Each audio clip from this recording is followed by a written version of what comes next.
matched off Blues, your source for all things Everton. Angie Pallister and I'm here today to talk about this evening's rumours that Jarrad Branthwaite has supposedly agreed terms on a deal to Manchester United. Rumours then circulating that the two clubs are now looking to negotiate a fee essentially, and then obviously with personal teams already agreed as reported, it would mean that the deal would be much easier to complete, one would imagine. But obviously this is something that we knew was going to happen. We knew that there was going to be huge interest in someone who's young and got loads of great characteristics to his game and a real great and sort of unique skill set, if you like. So we knew this was going to happen. It's obviously frustrating when it's a team like Man United who huge history, huge prestige, but have tread water really in the Premier League for the last sort of 10 years. From where they were, and obviously they bought a lot of players. They've already got a good left-footed centre-back, so it's a bit frustrating to see that link kind of coming up so soon after the season's ended. But as I say, we kind of knew this was going to happen, and it was something we had to kind of prepare for and acknowledge and accept a little bit that the interest were going to come. Does it mean that he's going to leave? Obviously you have to wait and see. Lots of kind of counter arguments and counter rumours circulating that, you know, Everton don't want to sell for any fee. If they are going to sell, it has to be 70-80 million. The whole United won't be held to ransom over him stuff comes out, which I find hilarious. It's like, well, we really want this player, but we're not going to spend that money, so we'll just kind of take him for what we want, kind of thing.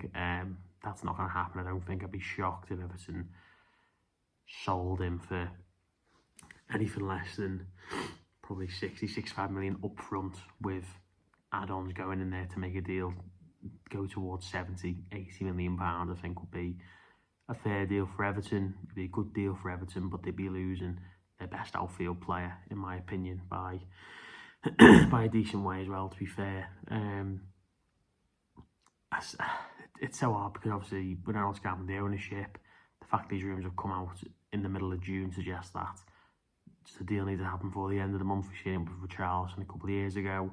Thankfully, I've not bought a Jarrad Branthwaite t-shirt like I did with Richarlison, and only got one wear out of it before he went to Tottenham. But that's a different story. I'd be really frustrated if we end up losing before the end of this month, because that would suggest that it needed to happen before another deadline and all this stuff that's off the pitch shenanigans that we haven't had to worry about for a couple of months now. It's been quite nice, but and we've got other shenanigans that we need to kind of focus on. But I'd be really surprised if the deal happens in the next sort of week or so. I think Everton will need to get everything sorted off the pitch before a big sale like this can be sort of taken through and made to happen, unless, as I say, Everton needed to happen before the end of the month. I think a lot of the sounds at the club are that Everton don't need to do that. There's going to be no fire sale, and then Everton can potentially even go into next season with Jarrad Branthwaite still on the books. If he goes into next season as another good season and his price goes up 20, 30, 40 million, so it's in Everton's best interest to keep him for that reason, as well as the fact that Everton will be a much safer bet for Premier League survival with Jarrad Branthwaite and not another option in there. And as well, when it comes to United, I mean, I'm looking at the fact that they spent £80-odd million on Anthony, 80-odd million on Harry Maguire, Casemiro 60-odd million.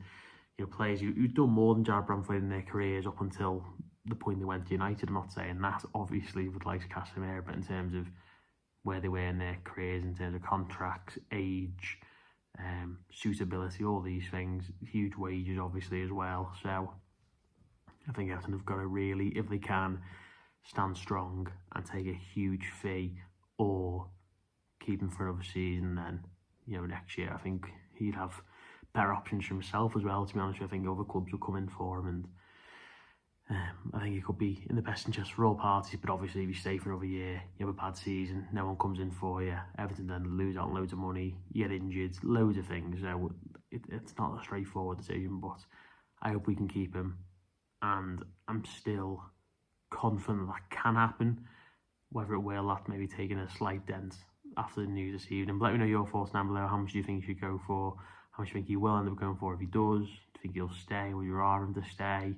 Would you be confident that we could refill the position wisely and spend that money? Let me know down below, and we'll see you next time. Nice one.